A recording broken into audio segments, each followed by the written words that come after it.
Welcome to Inside the Nation podcast. I'm your host, Eric Thoreau. And on today's episode, we welcome Ivan Soto, who is the Executive Vice President for the AFL Players Union. So we want to welcome you to the show. Thanks, Eric. Appreciate it. Just to clarify one quick thing, I'm the Executive Director of the Players Union, not the Vice President. Okay. So I handle all the administrative affairs of the union and the players. My counterpart is James Barron. I'm sure you know who that is. Yeah, I know James Barron. I've seen him. I've seen him play a few times with the Chicago team, that we sort of love to hate. Unfortunately, I only got to see him play on film because I didn't come around until 2012. I met James. I have a background in financial services, almost have 25 years of experience in that area. And I met James through a mutual counterpart and actually through James Guidry, who I'm sure you know. Yes.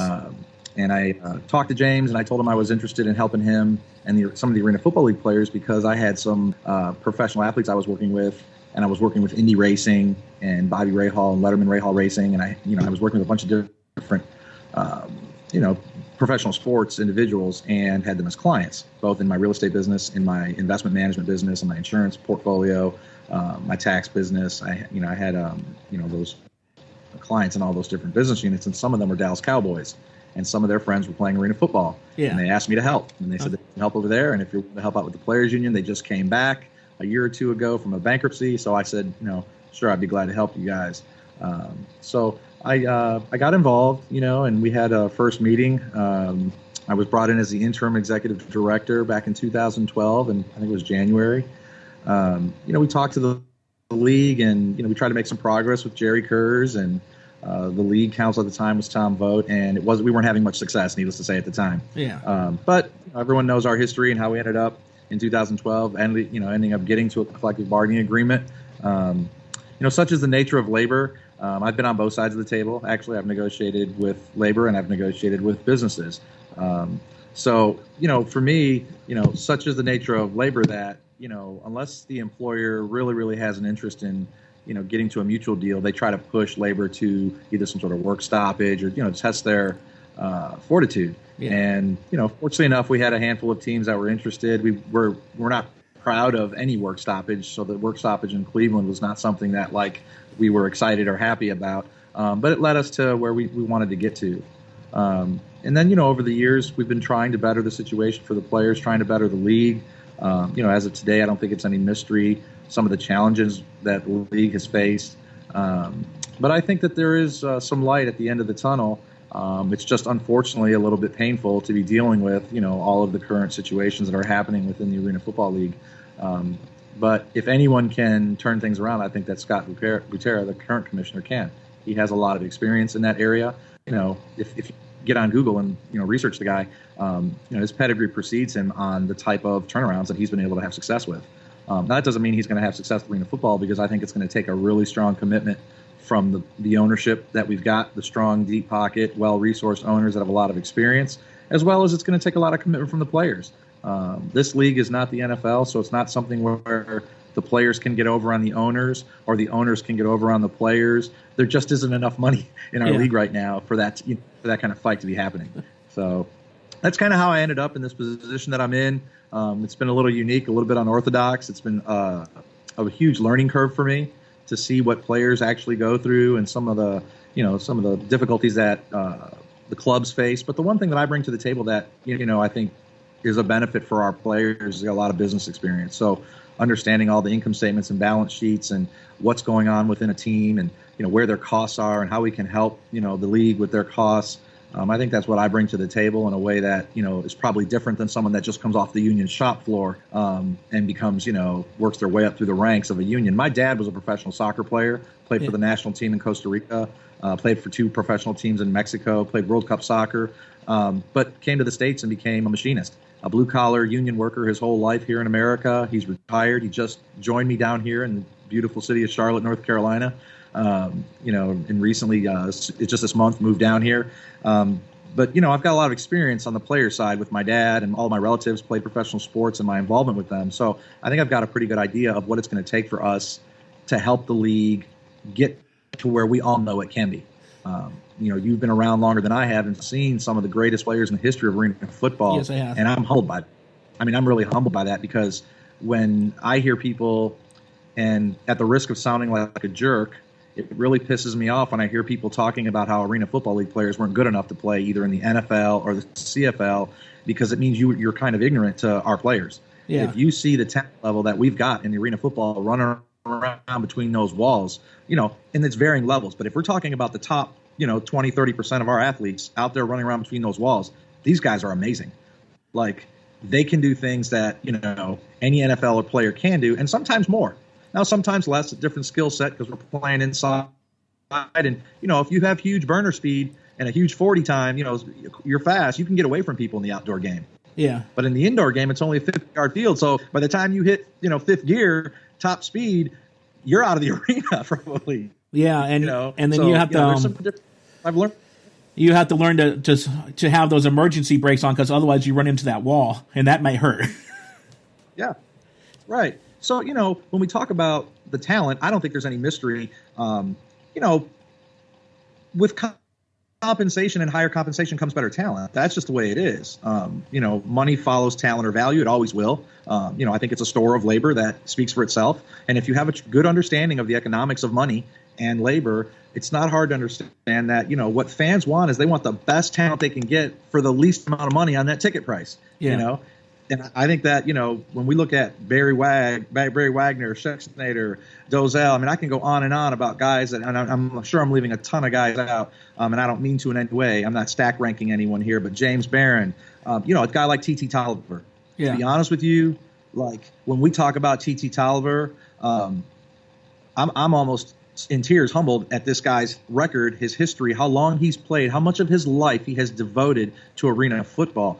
The average fan doesn't know that out there, the average football fan. Yeah. That this kid played, so long ago in the original, when there was the Deuce, you had AF1, then he played through the bankruptcy and came on now. And for him to be performing as he is, he's just a special guy. That's just a special talent that we're very privileged to have. And, we're probably not going to have him very much longer, because I went to lunch with Sean Gilbert, Pro Bowl, Hall of Fame guy here in Charlotte, and he said something to me this last year was pretty revealing to me. He said the thing he learned the most about football, the game of football, is it's going to divorce you. You just don't know when. And that's true. Whether it's through injury, through, your age, at a certain point, with absolute certainty, this game is going to divorce our players, and we're going to lose them. We're going to lose them either to another job or an injury, or they're just moving on, because, like my dad, you get to a point where you just athletically can't compete with the young bucks. There's always someone coming up behind you. So it's sad that, for me to see guys like TT, Nick's probably got, a few more years under that belt, I think. Davila, I think he's got a few more years under his belt, but, he's probably on the backside of the hill, I would think. And to have these great players in our midst, and to see that they're probably, in the waning part of their career, it's a melancholy moment for me. I'm not happy about losing those guys, but they are special athletes. I'm so impressed by the things they do on the field and off the field. You got a guy like Dominic Jones, who was so powerful on the field, and then what he's done and been able to accomplish off the field. If you know his history and his challenges when he was at Minnesota and what happened, and the trouble and the challenges he faced with, and he persevered and got through that, the stories are just amazing. And these are amazing athletes. And I think that if we do a better job of promoting and marketing them and focusing on our talent, I think we've taken our eyes off the prize a little bit. And I'm all for having a great time at the arena. Believe me, I am. But I think at the end of the day, we got to focus on our number one asset, and that's the players.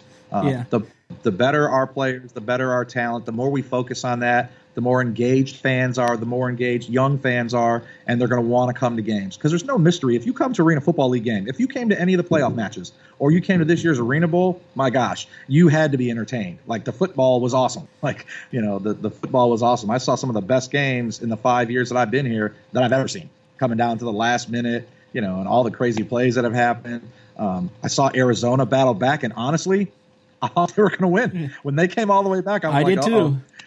I was on the field, But so if there's a coach out there, a quarterback, and that defense, it's anchored by those guys, Bo Bell, their team rep, and Clint, who I just think is probably one of our best coaches in arena football. I think he comes off good on TV too. That's that he's got, I'm ugly, so I can talk about it that way. Like, he looks good on TV. Yeah.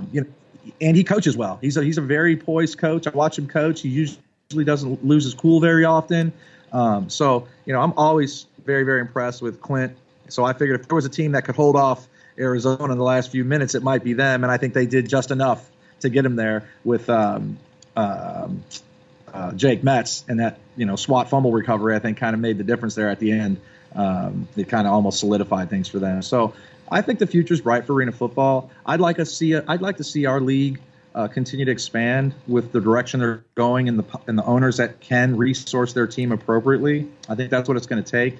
The single entity model, to me, it's not something that I'm in love with. I don't think it's any mystery. I think that I'm a business owner, and I wouldn't want to own a business and have to pay for somebody else's transgressions. I'd rather just not have them working with me. That's all there is to it. I've got kids, 3 of them. My oldest daughter is in college in her second year, and I've got to pay for that. I'd hate to have to pay for her girlfriend's college too.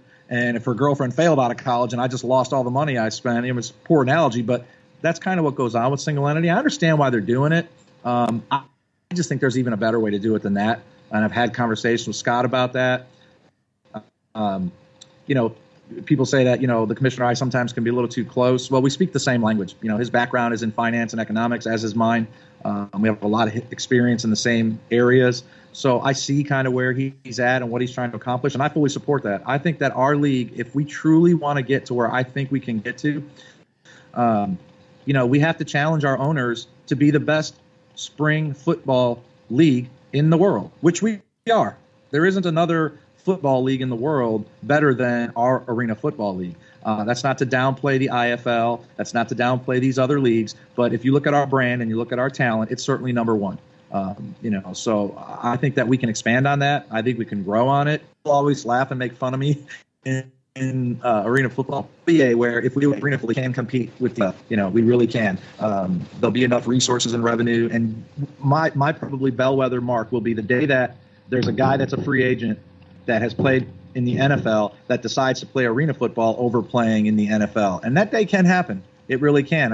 Call me Danny Dreamer if you want. I've lived my whole life that way. I've had a lot of success and failures with that kind of attitude, but I've always reached for the stars, and I think that this league can do it. Fans are willing to pay a lot of money for just potential. I'm from Cleveland, and my team's Browns, so that's the punchline. When I give a speech, I was talking at Wake Forest and I was talking at Drexel this year at a sports symposium, and I usually tell a joke, but usually the joke is I tell them I'm a fan of the Cleveland Browns and everybody laughs. So that's the joke. But, you take a guy like Johnny Manziel, sad story. Kid's obviously got a lot of problems he's trying to work through, but they spent like $4+ million on him. So, fans are always going to be willing to pay ticket prices to see good potential prospects. I'd like to see us focus on college athletes a little more. I think that market is underserved.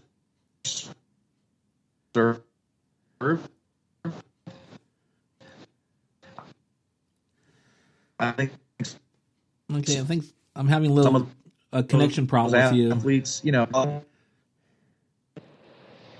how about now? Okay, let's see. Get a buffer here.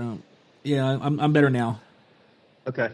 Just talking about the college athlete, the NFL system is that you can't leave until after your junior year of eligibility. Well, to me, that's a lot of low-hanging fruit running around there. Yeah. So, I think that we should be looking at those college athletes. Of course, we're not going to be trying to bring them all over, but including maybe some scholarship or some, cost of attendance money in their salary as an incentive for a player to decide. There's players out there that, have said many times, look, I want to play football. That's my number one thing. College is secondary. Now, we all know when we're old, and I'm old. I'm closer to 50 than 40, so I know old. The college degree is very important. So kind of some of the thoughts we've got, I think that there's a lot of things on the plate right now, on, where we're going and what we're doing. And I think that right now the best scenario is a sit and wait scenario. Let's let Scott do his job. Let's let these owners, decide where they want to go. Because at the end of the day, we're labor. I know a lot of people think the union does things, yes, we talk to the league and we try to negotiate and work very hard for our players. They're our number one interest, and we have to fight for them, and we're going to. And Scott understands that, and he respects it, and I respect the owners. But it's their league, and our players are the players in that. And in professional sports, it's different than, owning another business, because your number one asset is your player. They're also your product. Without the players, you probably don't have anything. So, I think that, I think that there's a lot of opportunity for success in this league. And I think that, the sky's the limit. I don't think you can go to the IFL and become profitable. They lost the Tri-City Fevers, I think, this year. Yeah. I follow them very close. I don't think it's any mystery that, we've been working on organizing the IFL for a little while. I think they know that over there. John Pettit and some of the other people over there that we've worked with, it's no mystery to them. So, should those players decide they want to be organized, we've already got a pretty deep list of players over there. That could happen. And that's just a different league with a different set of economics. We understand that. But we think there's room in the spring for the number one arena football league in the world, and that's ours, the AFL. And, I believe that you can have the right cities, the right talent. If it's resourced appropriately, it could be huge. It could be bigger. I told JB that, I truly believe the Arena Football League could be way bigger than ever before in history, even when he played. It could be much, much bigger. I mean, that's the kind of money that's out there that people are willing to pay to watch football. Yeah. Good quality football. I've seen it. I've seen, you go to Ohio State, you go to the Buckeye, you go to the Shoe, and I've seen 100,000 fans, 80,000 fans go to the spring game. So you're talking about one game played outside. It's the same team playing each other, and 80,000 fans show up. So, I think we can get 20,000 fans coming to our games week in and week out. I think realistically you could have anywhere from 36 to 48 national teams running around out there. People think that sounds crazy, but I'm like a numbers guy, right? If you do the math, there's 48 continuous states here in the United States. That's only 2 teams a state. You got a team like California could probably have 3 or 4 teams. Texas could have 3 teams. Florida had 3 teams. So there's no doubt in my mind we could have the right number of teams. We've kicked around things like national market, regional market, and emerging markets. So you have the right kind of tiered feeder system. We've talked about relegation, where, it's kind of like the soccer world. That's my world. And like in soccer, you have relegation. For you to stay in the top group, you have to win. And if you're at the bottom of that, you fall down to the next lowest group. So, there's all kinds of ideas out there. I think putting together the right plan process, cleaning up our game a little bit, I think. I'd like to see the game cleaned up in that aesthetically on TV. Things that I don't like, and the fans might not love this idea, but, when fans are grabbing players that are running down the sidelines, I think it comes off a little bit gimmicky. I think that needs to stop, too, and also for them to reach over and grab the ball while it's still in play. Yeah. The biggest issue with that for me is player safety and fan safety, because, the fans have no idea how fast these players are moving, and they're wearing pads and helmets. Yeah. And, you can get severely injured by coming into contact with a player that has pads on. That's, if you're 230 pounds running 4.5, 4.4 speed, top speed, and you're at the top gear, and you're going to make contact with someone that doesn't have pads on, the person that doesn't have pads on, if they have exposed skin, it's not going to be pretty. It'll be, there's going to be a safety issue. So I'd like to clean that up a little bit. I think it would look better on TV. I think it would be safer for the fans and the players. We're just kicking around ideas about the wall, and these are out there, but the wall right now is set up where it's like 90 degrees, and players run square into the wall sometimes and get severely hurt. A guy like Marquis White hurt his back last year, and then we lose these players forever. So, football's a gladiator sport. I get it. Like, players hit each other and people get hurt and the fans go crazy. I get that. I understand that. But I think that in the true fan, in their mind, when 2 players collide or a player hits the wall and it's a tremendous, hit or, shot to the wall, it's great for a moment. But I think the true fan always wants to make sure that the player gets up and he's okay. Yeah. Okay, he got up, he's good. Wow, that was a great hit, but, holy cow. So I think talking about things like maybe angling the wall backwards a little bit to take away the perpendicularness of the wall to help, the player not hit the wall straight on. There's things that can be done and looked at, and concepts that can be designed and discussed on how to make the game safer, because I hate losing players to injuries. Yeah. And the wall wins every tackle and seems to injure players more than any other player does. Yeah. I see players hitting each other all the time, and our incidence of injury is a lot lower than when players hit the wall hard. That injury incident ratio is a lot higher. A guy goes full speed into the wall out of 10 times, probably 5-6 times, he's not coming out of that. He's coming out with an injury. But a guy can go into another guy top speed 10 times and maybe 2 times have an injury. So just things like that I think would be better for us to think about. I think that, things happen timely and for a reason. I think we've got the right commissioner. I truly believe that. I'm not saying that to pander to him or to the fans. I'm not trying to make favor, because Scott would tell you he and I go toe to toe on a lot of issues, and that's the way it should be. But we respect each other. So what I didn't have with the previous leadership was, I do have Scott's ear. He's willing to hear me. We're willing to discuss things. And, sometimes we just agree to disagree, but we respect each other. So I've appreciated that relationship with him. And I'd like to grow that and expand on that for the players. So you being a number guy, and I know, not to parallel and not to say this is a sponsored episode of Inside the Nation, that you're sort of like the way the Rock's character is on Ballers, the way you're taking care of the players and the finances for the players. What do you think that, as far as for up to this past season, how the numbers are, as far as for with the national sponsors with like Uber and Geico and all them coming on board? Do you think that those are a good fit for the league? Oh, yeah, absolutely. Any national is good. Actually, a couple sponsors I've been working with to help the league on in how things go. We'll see what happens. I think sponsorships initially, correlation to Boston being a sponsor, but it was probably more of a kick the tires sponsorship. So I think that probably those sponsors, although they do have a sponsorship relationship with us, they probably, some people are saying, but they have the opportunity to get very big. I think they want to get in on the ground floor, and I think they did that. I think Uber, Geico, what's to talk about? We're talking about some top brands in America for sure, with regards to Uber, and Geico is like enormous. So I think that adding high quality C-suite level corporate partners is a great way to grow our league. I think that, if you look at Scott brought in Ted Leonsis and was part of that, and however that magic happened, it happened. And I think when you look at all the owners that, sometimes have been brought in that have failed, I'd take one Ted Leonsis over 5 David Storals in Chicago, and the Julie White, and these other owners that, although I think their intentions are good, they just didn't have a lot of experience in what it really takes resource wise. You can start a small business. I've started about 6 or 7 and failed in a few of them and done well in some others. You can start a small business with not a lot of resources. If you want to start a copy shop, you want to start, whatever, a coffee shop, it takes some resources. But to have a professional football team playing in any true professional league, the amount of resources it takes is enormous. In my personal opinion, like, to have a truly well-resourced organization, you have to be north of $50 million in resources to be able to handle getting your team and your league, where you're trying to get it.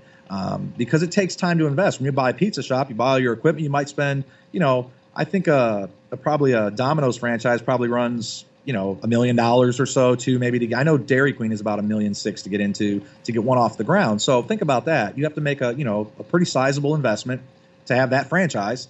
And then it's going to take you a while to get up to speed, and you got to burn cash. And I think that what happens a lot of times, teams just don't have enough cash, and they flame out, and unfortunately, and thank goodness we've had them, the well-resourced owners have carried the league and paid these other expenses for teams that have failed. But I think that all you have at that point is you have a lowering of the bar of the best teams, and you take your best ownership groups and you dilute them with these ownership groups that haven't done so well. Jacksonville, good, bad, or indifferent.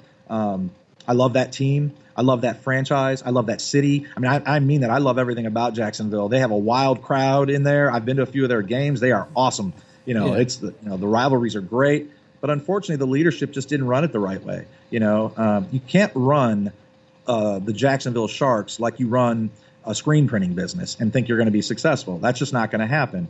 I think that what Scott and the other owners are doing is saying, look, if you want to get serious about arena football, we're about to get serious, and you can stay. But if you're not serious and you haven't been serious, you probably need to think about, doing something different, because we've got to focus on each individual franchise's success, driving, their bottom lines to be as successful as possible. And I think that's the only chance we have to get where we want to get to. Otherwise, it doesn't do our fans any service to just bring in a team, have a team for a year or two, and then the team folds. That's so terrible for a city. It's so terrible for those workers in those arenas and for the players. It's a catastrophe, in my opinion, to do that. Like, it's so sad. If you humanize the player just a little bit, these are these are guys, and they're playing football, but they're people. If you take the helmet off, they're average guys with regards to, you can talk to them and they have the same issues we have. They have families, wives, kids, concerns. Yeah. And, more than impacting the player, you impact their families. Like, their families then are out of work. Their families have, the players' medical injuries and medical bills to contend with when they're not paid. All these things are not good. And they don't, and I think that we need to just respect each other a little better, respect our players in the best way possible, hold them accountable for sure. We all make mistakes. Our players are going to make mistakes. My members are going to make mistakes. And it's my job and the job of our executives and our legal team to try to defend and protect them. But we also understand that the league's got to hold these guys accountable. Like, you just can't go out there doing anything you want to do and not be held accountable. You're going to be held accountable. We want fairness and equality across the board for the players and management, be treated in that way. And, we don't have any issue with players being held accountable for transgressions they may have, taken part in. That's a learning growth thing for some of these young men. You got to be accountable for your actions. We're going to hold you accountable, and let's move on. Now, some things are the death knell, if you will, and some things are, a small fine or a talking to. So, for me, I'd love to see this league have 20, 25,000 fans, packed arenas. I really would love to see that. I think it's possible. I'd love to see our owners competing for the best talent at the best value they can get. Although I think there is a certain price point for a professional athlete to play year-round football. The average fan thinks, you think T.T. Tolliver shows up and plays 16, 18 games and doesn't work out during the offseason? Like, it is a full-time job to stay at the top level. So when you have this merry-go-round of players that come in and out, like, a lot of times they just can't keep up with trying to work a different job, put in 40 hours, whatever they got to do, and then try to stay in shape to be a top-level Arena Football League player. It just doesn't jive. So I think we have to have full-time football players. I'm an advocate of keeping those players in town if you can, and having them promote and market the game and their team in that city all year long, rather than just during the season. Let's figure out a way to keep them in town all year long during the off season. Let's make sure they're compensated for their time. They can go out and sponsor and promote the team. They're the number one walking billboards that we've got, are our players. The fans don't give a damn, about me. They're not coming to see me. They're not buying an Ivan Soto, Executive Director, AFLPU shirt and want me to sign it. That's not happening. I would. I would send you one. My thing is, they want the player's jersey. They want my sons. I've got two young sons, an 11-year-old and a 15-year-old, and they watch Arena Football. They don't care about me. I mean, I talk about TT because my oldest son, Ivan, never shuts up about him. Like, he's always telling me, like, how come you can't help get TT into the NFL and blah, blah, blah. And I said, well, look, the NFL is a very finicky type of girlfriend to have. You know what I mean? She's very, very finicky. And if just one little thing is out of place or not right, or you're a little older or whatever it is, she doesn't want you. That's just the way the NFL is, But, I mean, he just loves TT, loves what he does on the field, his moves, like the ball don't lie. TT didn't get those numbers on accident. Yeah, plus he's near 40 years old too, so. Yeah, absolutely. You talk about like guys like Nick and the amazing things he's done. AG, I just talked to Aaron Garcia yesterday. We communicate with each other occasionally here and there, stay in touch. I mean, I'm humbled talking to this guy. I mean, you're talking about like a living legend in the numbers Arena Football. I met Calvin Shakesnader, and things he's done. James Barron, of course. Every time I see him, I'm humbled. Not just because of his size, because he's a scary dude either way, but just the things he's done on the field and off the field. Do you know that James Barron has been fighting for players for like 2 decades? Yes, I know that. I know. James Barron has been He's involved. a very strong advocate for the players' well-being. He's been involved in every single collective bargaining agreement in the history of Arena Football that we've had collective bargaining agreements. I mean, the guy's amazing. He's just amazing. And I could go on and on about Bo Bell, Kyle Rowley, Steve Watson. Steve Watson, pretty much gave up his career to be an executive of ours. Yes, he did, yeah. That was kind of the, you're going to be a union executive. I've watched Steve break down because of that. These players love the game, and I can only respect that in a certain way because he gave up everything when he couldn't play Arena Football anymore. And he had just signed a pretty big contract, I think, in 08, 07, 08 to go play. And, like, the house fell down on him. He could have came back, but he elected to battle for the players instead. James Guidry, another guy, pretty much died on the field.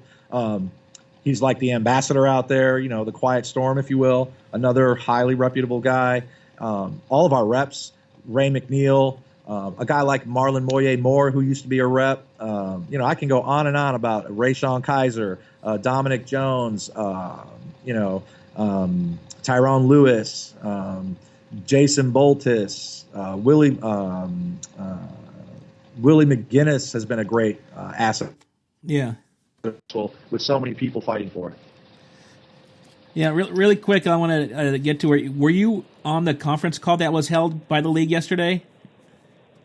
I was not. The union doesn't participate on what's called board calls. I mean, it probably would almost be illegal for me to be on their board calls because it's like inside information. Yeah. And management's not allowed to eavesdrop on us, and we're not allowed to eavesdrop on them, and I respect them. But I heard it was a good call. There was a dispersal draft today. Are you aware of that? Yeah, I saw some paperwork on it, yeah. Yeah, so there was a dispersal draft, and that's a pretty good indication of the teams we've got. Arizona was involved, so Arizona's not gone yet. I don't know what Ron Schertz is thinking. Maybe it's just a power move. I don't know. I'm not privy to that. I think Ron's done a pretty good job out there in Arizona. There's no doubt Kevin Guy has done an amazing job out there. Yeah. He and I have had our differences. He and I have gone toe-to-toe, but I respect him as a coach. I think he's one of our best coaches. To be honest with you, I think he's one of the best talent selectors in arena football. I don't know because Markham and some of the other coaches out there, rest his soul, and I wasn't around then. But when you talk about identifying talent, like Coach Guy can identify some talent. Yes, he can. He has the craziest ways of going out and finding these kids that can just ball. And I'm humbled. I'm humbled by that. I respect that. I honestly think the league should try to put him to work and try to have him bringing in a bunch of talent for every team. Because he does a really good job of that. So I'd hate to lose him. I think he adds some spice out there. He's wears his emotions on his sleeve kind of guy like I am. So I kind of respect that. He may not favor. I'm in favor of getting the coaches off the field. I think that would clean up the field a little bit too. I'd like to figure out a way to get the coaches off the field and let the players be on the field. I think in the fans' mind, the perception is hey, my kid's in junior high or pee wee football, and the coaches are out on the field. And in the average fan's mind, they see that and they're like, is this coaching football? What's going on out there? Yeah. So just some of the nuances. But we'll see what happens to Arizona. I hope they stay. I think that if they leave, they're probably not going to make it, very, very long because I think the IFL has its set of circumstances. And I think that going from arena football down to the IFL Spokane, I think they lost half. I think they kept one player from the original roster, and I follow their attendance. I think their attendance was almost half. Yeah, it went down half. And so Iowa went down too. Yeah, I mean, maybe the compensation for the players goes down by 6. I think that we'll see how Arizona, decides what they're going to do here in the next few days. As for right now, this minute today, as I understand it, they're still on board. So, okay. We've got the 4 teams plus Arizona, Washington, Tampa, Cleveland, Washington, Tampa, Cleveland, Arizona, and DC. Who am I missing? Philadelphia. Sorry about that. Philly. Yeah, Philly. The team that just won it all. Yeah, right. And I love Jaws and that team. So I think it'll be great for us. I think we're going to have an awesome opportunity to, see some serious growth. And I think people are going to be surprised eventually if Scott is able to hit his stride, if you will, on some of these things they're working on. I think fans will be pretty impressed. I think they'll be pretty impressed. I don't know how privy you are to the future of the league as far as for expansion. I know there's been talks of trying to bring the San Antonio Talons back and working with the Spurs organization with that. And I know the Spurs just remodeled their arena, but I don't know how much they did to it, but as far as to fit on an arena football league in that arena, because originally it was a little bit too small for it. But is there any pertinent information that we can say publicly to which cities and which markets may be expanding for 2018? So what I will tell you is for 2017. Okay, first that, yeah. 2018, there are a handful of teams that are swimming around. And I think the number one thing, let me put it to you this way. A team like Spurs Sports Entertainment, it's a sports asset company, really, right? Yeah. They've got a lot of pretty good advisors over there, Eric, a lot of them. For them to get involved with individuals, they're very, very selective in the type of relationships that they sign on to because their brand is a top brand. Yeah. And when you're a top brand, if you sign on to a relationship that is not clean and good in the way that you want it to be, then you hurt and dilute your brand. So what I can say is I think there are a lot of blue chip, C-suite level teams, San Antonio, markets like Dallas, markets like Sacramento. I can go on and other markets that there are some pretty well-resourced, experienced ownership groups that first what they want to see is your performance. They want to see, let us see what the AFL really is about to do. And if they're serious and going to clean up their house and continue to grow and do the things that Scott, I think, has been working on, and it's been very challenging for him. I don't envy his job at all, believe me. It's very, very difficult to serve like two masters, right? The owners plus the players, really. Yeah. And I feel like the same way. I have to serve the owners and the players to a certain extent. But I think when those teams really see how clean the house is and the clean slate and the liabilities are no longer probably there and there's well-resourced owners that care and want to take care of their franchises, I think they'll come rushing through the door faster than like cattle on, at the slaughterhouse. I think you'll see a lot of well-resourced ownership groups jump on the bandwagon because the brand is there. The talent is out there. The fans are willing to pay for that, talent. And these ownership groups have the arenas and have, they want to fill those dates. And I think that they'll have some pretty valuable franchises. I think it'll be fun as heck for them. I think they'll be able to, for me, it'd be nothing better to see Dan Cuban fighting with Dan Gilbert about, winning an Arena Bowl championship. And I'm just I don't have any information on, Mark Cuban. I don't have information on Mark Cuban. That was just off the total cuff. And I mean that completely honestly. But imagine a guy like Mark Cuban and how involved he is with his team. Imagine how involved he would be with his arena football team like Jaws. And imagine him and, pick another deep-pocketed owner going at each other on who's got the better Arena Football League team and these kinds of things. I think with Mark Cuban, not only are you worried about the coaches on the field, he might be the owner on the field, the way he jumps around and gets involved with his sports with the Mavericks and all that stuff. But what about for the Dallas market? What about working with the Stars ownership?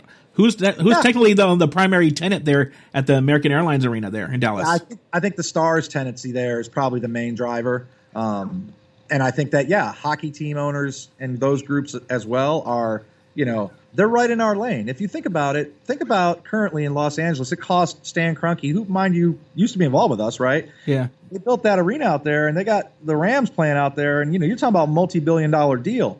The one benefit that we've got is we can almost go to any major market and be assured that there's an arena there, and we don't have to ask for public financing. We don't have to ask for tax breaks, although maybe we could to get some jobs built. I think bringing an Arena League team to a city creates jobs, so maybe there's an incentive tax-wise there, and that's up to Scott and his team to figure out. But, I think we don't have to go build stadiums. If the NFL wants to expand to, pick a city, they got to build a stadium, and they got to get the public to approve. It's very expensive. We don't have that issue. We can go to a city like Louisville and stop, drop, and have an Arena Football League team. We can go to a city like St. Louis. We can go to a city like Dallas. We can go to a city like San Antonio, Sacramento, Columbus, Ohio, Cincinnati, Ohio. Kansas City. I think Pittsburgh, again, would be a very, very good market, and there's others out there. I think Boston is an overlooked market. I mean, that's a sports-crazy town. I think having a Boston Arena Football League team to have Philly and D.C. competing with, I'd love to see Jaws. Mr. Leonsis, and whoever up in Boston would own a team going at each other, and it would be awesome. I think it would be awesome. I think it'd be a lot of fun. They'd have a hell of a lot of laughs. They're going to make a hell of a lot of money, I can tell you that, because I know if they do it right, they'll make more money than the Arena Football League's ever seen. Because if you just step back from 30,000 feet and just look at football in general, professional football in general, it's the number one sport right now in America. Fans love it. They can't get enough of it. They want it 24/7. I'll be honest with you. I think the USFL, the pre-Donald Trump, not to get political, I think they really had a shot. They went out and got the right talent. They paid for it. They were starting to expand. And then what they did was they made some moves to try to go back to the fall, and they were going to go against the NFL in their schedule, which to me was it was dead on arrival for me. That decision was horrible.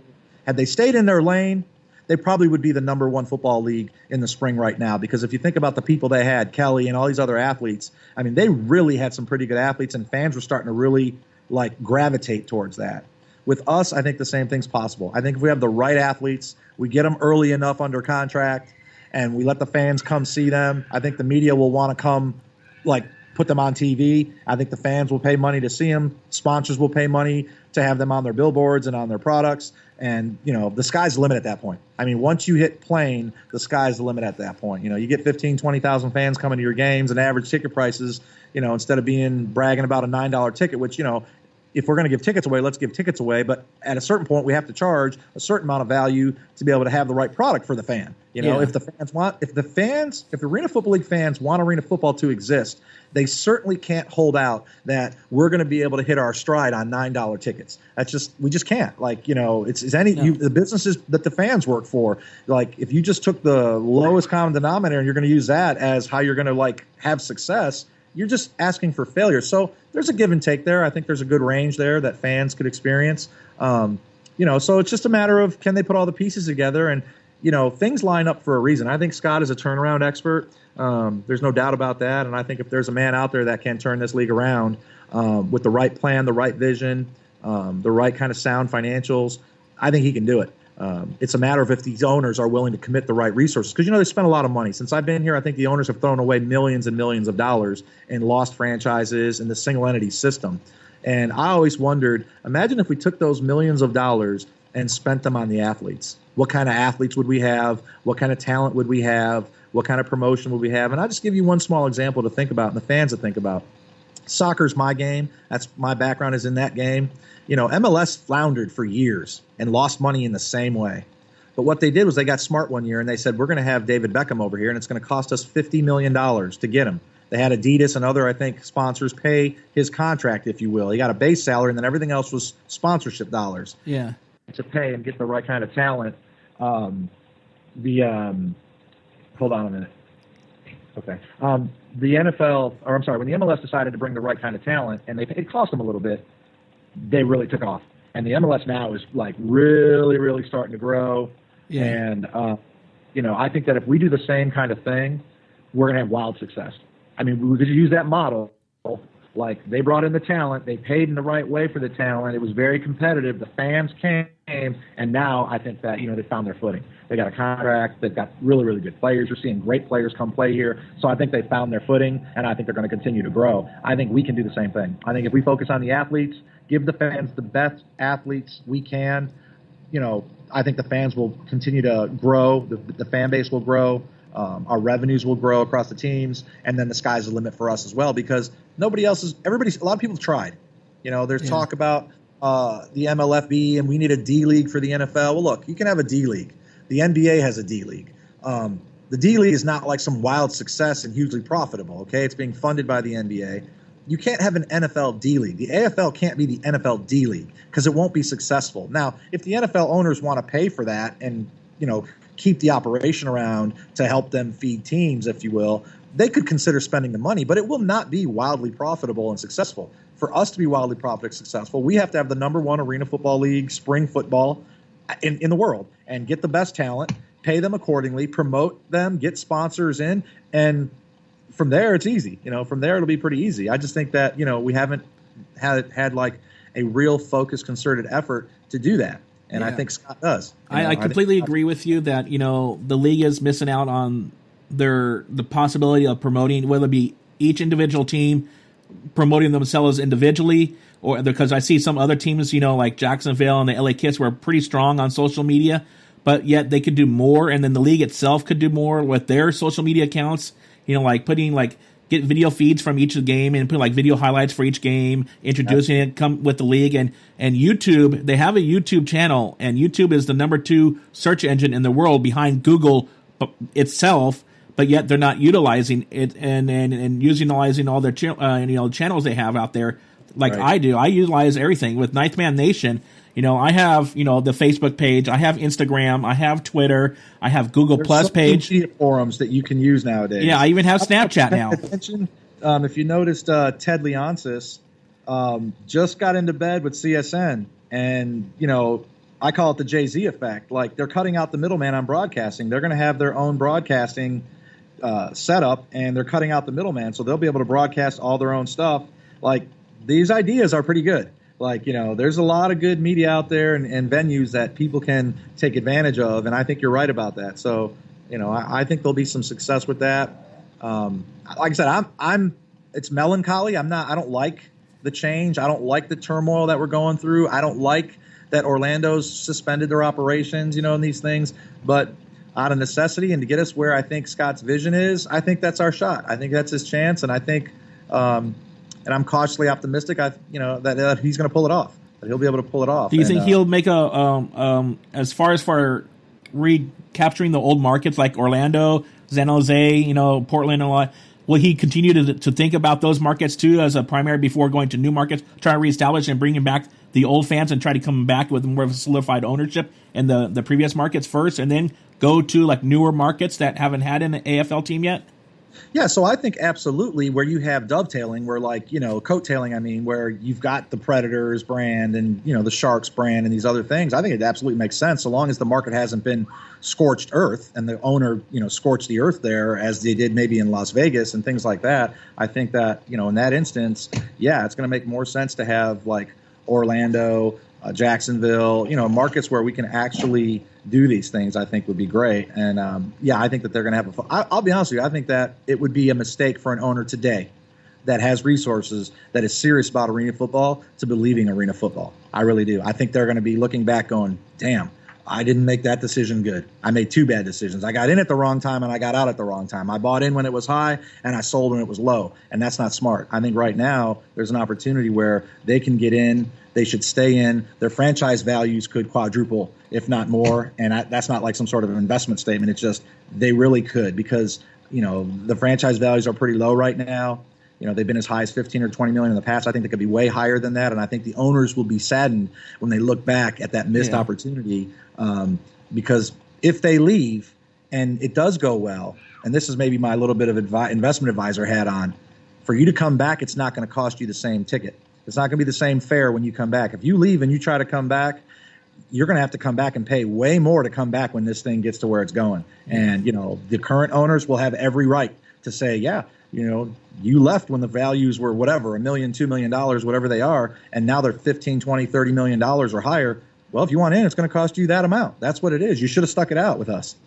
So if I were one of the more informed owners with the right kind of resources, I'd be wanting to get in bed with these 4 or 5 groups that are kind of remaining and push that along, because I think they'll be wildly successful. I really do. I think they'll be wildly successful. I think that, it's just fear always causes. I've dealt with a lot of people with a lot of money, and I manage their money for them, and fear causes people to do the wrong things at the wrong time, right? Yeah. When the market's depressed, people want to sell and get out of the market. And when the market, is high, they want to keep buying. So in this instance, if you're a well-resourced owner, the brand is there. You saw the Arena Bowl. It was awesome. And our playoff, this year was a pretty good year competitively.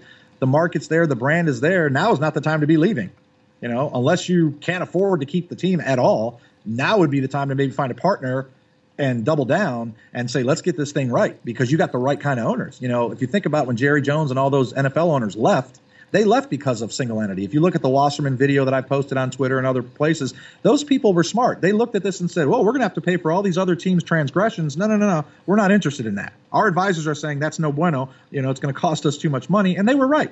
They were right. But now you look at the owners you got, and all of them can pay their bills, and all of them are, probably going to do okay. That'd be the right kind of group to be in bed with. So yeah. I think that owners need to step back, take a breath. If they're serious about their football team, if they're serious about their city, if they don't have the resources, maybe find some partners. Now is the time to be involved, I bet, in arena football than ever in the history. If I honestly had, the gumption to own a professional sports franchise and I could get one from Scott, I'd probably want to own an Arena Football League team, because I think the sky, if they pull it off, the sky is going to be the limit. And that's not like just boastful talking. I've seen I saw 18,000 fans in Cleveland at the Arena Bowl a couple years ago. Granted, Cleveland lost, and I was unhappy about that because I'm from Cleveland. Yeah. But I saw what 18,000 fans looks like. Imagine if you had that every week. So, it's there. We could bring back the Carolina Cobras there to Charlotte for you. Yeah, they're redoing. I just drove past Bojangles Arena, and I told my dad, I said, hey, look, they're redoing the arena. We used to play arena football in that Bojangles Arena. They used to have a team that played in there. Yeah. I think it'd be a great spot, or Time Warner Cable. I'd love for, Michael Jordan and his group to consider having a team right here at the Time Warner Arena in Charlotte. It's a great market. It's booming. Like, this is like one of the fastest growing economies and especially with what the Carolina Panthers did last year. They came to my city for the Super Bowl here in San Jose. Yeah. So Well, so can we go in? I know we've been in this for a little bit, for like almost an hour now. Just to close things up here, can we just go in and close the episode saying what the fans can expect in 2017 are 5 teams. So as of today, it's the Arizona Rattlers, the Cleveland Gladiators, the Tampa Bay Storm, Washington Valor, and the Philadelphia Soul are the 5 teams guaranteed to play next season for 2017. Now, as of this minute, I wouldn't say guaranteed because it's never guaranteed. But as of this minute, those are the teams that currently have contracted players under contract, and they were involved in the dispersal draft. And I don't think that if a team wasn't going to play next year, that they would have been involved in that dispersal draft. So I think that because the team assumes that player then in their contract and their bonus. I don't think they would have done that. They would have said, let's just let him be a free agent and the league would pay it or whatever. So I think that for now we've got the 5 teams. I think that the Rattlers are the question mark, and I've not made it a mystery, that like I've got the word out to the Rattlers and Ron Schertz, like I hope he reconsiders what he's doing and his choices. I think he'll be wildly successful here and not in another league, and I think that's just true. So we'll see how it goes. I do think that there could be a couple surprises yet to come for 2017, and I can't deal's not done until it gets inked. But I think that there's no mystery out there that the commissioner's working very hard to bring a couple new, deep, well-resourced sports groups into the fold. And like I said, if that happens, if you see 1 or 2 more, the right kind of ownership groups come in, well, at that point, what is maybe David Siegel in Orlando going to say? Like, it's time for me to leave? I think he'd be rethinking his decision. Maybe well, wait a minute. What do you mean we got 2 new, deep pocket, well-resourced, experienced organizations in sports? No, I want to be part of that. That means this is going to be awesome, and I want to be part of that. I want to be part of that club and that group. And it'd be like saying you didn't want to be part of the NFL just before it was going to hit its stride and take off. You would be fooled. You'd want to take that opportunity and you'd make the investment. I don't think there's any mystery. Now today you'd have to make $1 billion or better investment to do it. So and with the TV deal, are we still going to be in good shape with CBS Sports Network and ESPN? And then, of course, with the internet, with ESPN3. I think that the deal with CBS Sports will continue. That's the vibe I'm getting. I'm not sure about ESPN, so we'll see. They're the number one, but I think that deal comes at a cost to the league, and I think that, and I don't not want to be on ESPN, but if the league would rather spend that money on operations and the players in some way, shape, or form, I think it's just a better spend of the dollar right now. Until we really get our footing. I think you'll see a lot of regional, local coverage on games. I wouldn't be shocked to see Ted Leonsis' deal with his broadcasting company work out something that some of the national they'll be on that network. What about the return to the Spanish market with the deal with Televisa Deportes and in association with Univision? Is that continue? And if they do, can they possibly open up time frame to broadcast the games more on Saturday nights instead of Monday? Because I think the Monday night games hurt us. Just like when ESPN took over the NBC contract after, I think, was Arena Bowl 20, that they tried to continue their Monday night theme that they had just done with the NFL. They wanted to make it year-round. But with the arena football, it's a different kind of game than it is out on the outdoor field. And the fans want Saturday nights as the primary nights and maybe Friday nights as secondary. Yeah, I think you're right. I think actually I like the Friday Night Lights theory. I think that Friday Night Arena Football League is a very good idea. I really do. So I don't know that you'll see a lot of Monday night. I think there's some room for some Monday night, but we got to get our footing and got to get our breath out there a little bit. And once we do, you're like me probably. I live for Monday Night Football. I watch Thursday Night Football too, but Monday Night Football, I watch Monday Night Football every Monday night. So I'm trained very well in watching Monday Night Football. The NFL's done a good job of that. I think if we had the right setup and the right breadth and scope, you'd see the arenas kind of filling up on, Monday nights, and you'd see people watching it, but I just think it's a little premature. With the Spanish market, Univision, which is, es muy cerca de mi corazón, because, it's very close to your heart, my family's all Hispanic, or Portuguese, Brazilian, and Costa Rican, and so, I don't know. I think it's in flux right now. I think they were not committed 100%. They're not sure what they want to do, and I think with the current state of flux in the league and these teams, they're probably going to wait and see what happens. So I'm going to say to be determined on Univision yet and see what shakes out with them. I think that'd be a good opportunity to play across the border. I think it'd have to be an American team playing there. I think you could easily get an American team to play in Mexico and get a lot of fans to visit. It'd be good for the players, it'd be good for a coach. Good experience. So we'll see. I think that's just to be determined right now. I think they're focusing on these few, warm, hot, business opportunities that they're working on right now here in the States. I mean, like if you took a look at the NFL was basically a Sunday only game for the longest time. And then, it was not really ESPN. It was more ABC and Walt Disney. They came by and I threw the general idea of a Monday night game. And it took a while for that to grow. But so I think, with the way things are going with the AFL, I think they need to cut out the Monday night deal altogether and stick to just Saturday night games. And then they could probably venture to maybe Friday night games because from what I said, like when ESPN took over after NBC Sports prior to the 1 year shutdown, nobody shows up to the game. And then they had this year when they tried to team it up with Univision and Televisa, again, nobody showed up to the games. So I think in order to gain a secondary national broadcast night, like to be like a game of the week kind of thing, I think they need to solidify just having the attendance and get the fans to come back from one night a week. And with the league cutting down, it's kind of, breaking the faithful, hearts. Look, I agree with you. I agree with you totally. I think Friday night and Saturday night, of course, is awesome. But I'm going to give you an example. There was a young man, I think he was a sophomore at the time, might have been a junior, playing basketball. And there was going to be a game at the Schottenstein Center in Columbus, Ohio, many moons ago. Yeah. And a buddy of mine said, hey, let's go check out this blah, blah, blah, blah, blah. And I'm like, I don't even know who the heck that is. I don't really care. He's like, trust me, you want to go. So we went to the Schottenstein Arena. And in the arena where I believe Shaq was there, and there was it was sold out, standing room only. Well, of course, who showed up to play that night was LeBron James. Yeah. So the example I make is if you have the right talent and players show up to an arena, I don't care if it's Christmas Eve. Fans are going to show up. The NFL plays games on Thanksgiving. And now I think you're right about Friday and Saturday night.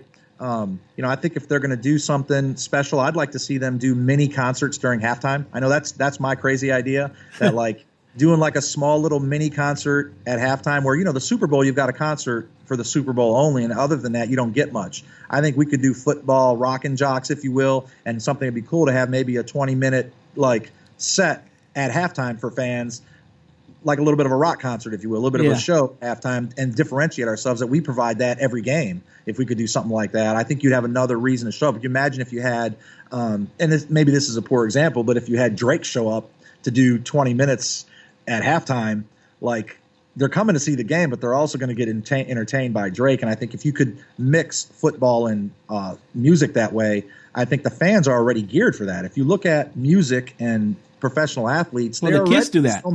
Yeah, the kids do that with their cover band, and the SaberCats did that a couple years ago. I think actually before the 2008 thing, they had a Smash Mouth, which is a San Jose group, and they had Third Eye Blind, which is San Francisco. They didn't perform at halftime, but they performed after the game. But they did do like a 20-minute set after the game. Right.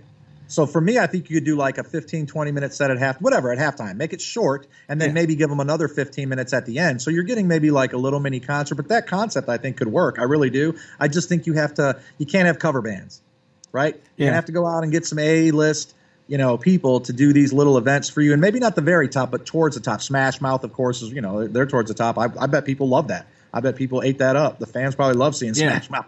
Like, that'd be pretty cool. So I think you're right. I think that works. But those are the kinds of ideas that I think would be great for this league. Our fans are owed so much, and I mean that to have stuck with us this long. A guy like yourself, a guy like Adam Markowitz, Tim Capper, and all the Claw, all the Joe I can go on Kaufman. about the fans. Yeah, I mean, I can just go on and on about the fans. For them to be as committed and have sacrificed through all of this, look. I'm just going to plainly say it. These owners and these players owe it to the fans to give that all they can got. Give it all they can got right. Give it everything they can give it right now to get it where we need to get it for the fans. Because the fans, the true fans, have given us everything. They've committed, they've come, they've dealt with all the BS and the losing teams, and they keep coming back and they keep supporting. And it's been dwindling because at a certain point people give up. But there's true diehard fans that are still in love with this brand, and I think that doing right by them serves all of us. So I hope that everybody hangs in there, gives the commissioner an opportunity to do his thing. I've got my cards on him right now, and I told him that. He knows that I've got all my cards, I've got all my poker chips on him. I'm all in on Butera, and I'm not in love with the guy, but I'm all in on him. I think he's got the right thought concepts and process, the right mentality for it, the right connections. So I pushed all my chips in on him. And if he doesn't do it, I'm going to continue to fight for these players. But, if he can't pull off if I go all in on him and he can't pull it off, I'm not sure if I'm going to be playing much more poker. Let me put it to you that way. I think he's the best shot we have at the right time, at the right place. So I hope that fans will give him a little bit of room, continue to support, go out there and buy your season tickets for the teams that we do have. If you're a Rattlers fan, you need to be calling that front office. Just like you would call your politician to raise hell, you need to be calling that front office and raising hell about, what, have you lost your damn mind? All the things we've given you for all these years, and you're going to take the team? So, yeah, I'd be calling the front office and giving them hell. Like if I was a fan, is what I'd be doing. Yeah. But that's what I think we owe our fans. We owe them 110% because they've given us 110%, and we're going to leave it all out there in the field to try to pull this off for them. I know from a fan's perspective, it seems like, during the season, when the season's playing, that the league is all in, and active and all that stuff, and we hear a whole bunch of stuff like transactions and so forth. But once after the Arena Bowl happens, maybe a few weeks after the Arena Bowl, it's like everything closes the door and we don't hear anything. It's like, there's got to be a way that the league is still open, for operations during the offseason, and keeps putting out press releases of how things are progressing. Be more open to the fans and keep it open book. Well, think about this. We talked about things like a draft and doing some drafting and stuff like that in the offseason. Yeah. Some combine type things during the offseason and those kinds of events to keep the promotional. I think the reason you see a lot of it die down is because the number one asset we have in our towns are our players. And a lot of our players can't afford to stay in town unless they happen to live in that town they play in, and they leave. I think if we find a way to keep the players in town all year long, you probably see a lot more promo, a lot more media, a lot more talk about arena football because those players are walking billboards. They're going to be doing radio. They're going to be doing high school. They're going to be promoting. They're getting compensated to do some of this promotional stuff. So it'll be all year long, and I think that would make a huge difference in those cities. And I agree. I have personally living here in San Jose. We're the 10th largest city in the country. We're way above San Francisco. A lot of people may not know. That's why San Jose got sort of shadowed underneath the Super Bowl to San Francisco. And when I dealt with my previous job, I worked in the local transit, and a lot of the fans coming from Carolina and Denver were not happy going to San Francisco for an event that's near San Jose. So, and everything was staying down here. The teams were even staying down here, and they didn't go up to San Francisco at all.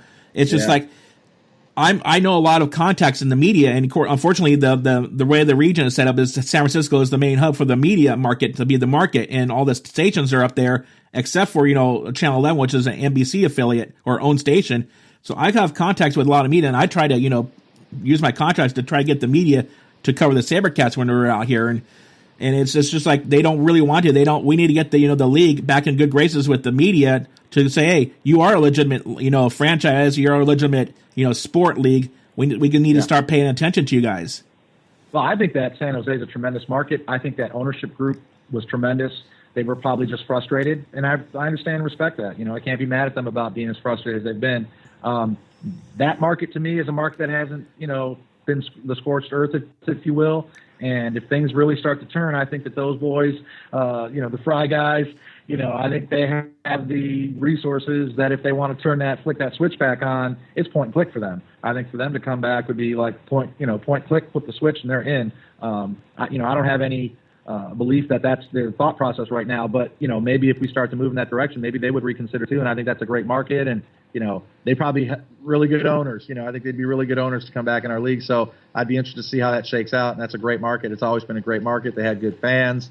So that's kind of the future for us. I think it has, if it ever had a chance to really get where we needed to get to, sometimes you got to clean your house out completely. You know what I mean? Yeah. You got to totally clean out all the infection possible to get it, neutralized and sanitized. And then you've got a clean platform. And these deep, well-resourced ownership groups will be able to look at that and say, okay, that's clean. That looks good. That's something I'm willing to put my name on. Yeah, I've been trying to work with the Sharks ownership here. They just made their first appearance ever in the franchise history in the Stanley Cup. I say, well, right. Won't you guys at least partner up with the Fries, or whether to partner up with Lou Wolf, who owns the San Jose Earthquakes of the MLS and the Oakland A's? Why don't you partner up with one of them and bring the SaberCats back, or another San Jose team, but mainly SaberCats, hopefully, because that's such a good branding out here.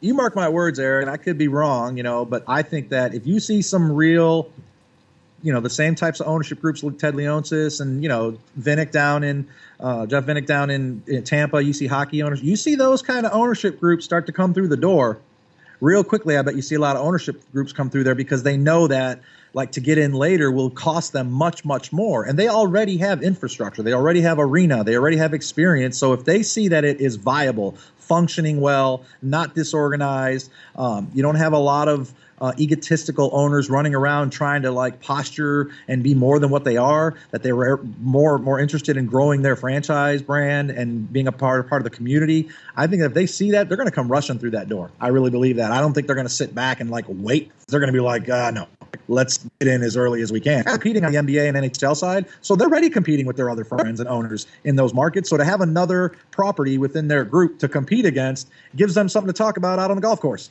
After the game, it's like, hey, we kicked your butt last weekend. You owe me beers or whatever. So, I really could see that happening. So that's my hope, and that's what I'm cautiously optimistic about. And I want to give Scott enough room to try to work his, process and plan to, take the next step. It's not going to happen overnight, but I certainly see this as an opportunity for us to grow in the right direction. Cool. We thanks for all the optimistic hope and bringing some recertification and, reaffirmation to the fans. That's what I bring with trying to bring this Inside the Nation podcast. And pretty soon next season, hopefully we'll have 5 teams, next season or whatever, maybe behind the doors that you're sort of hinting at for 2016. Yeah.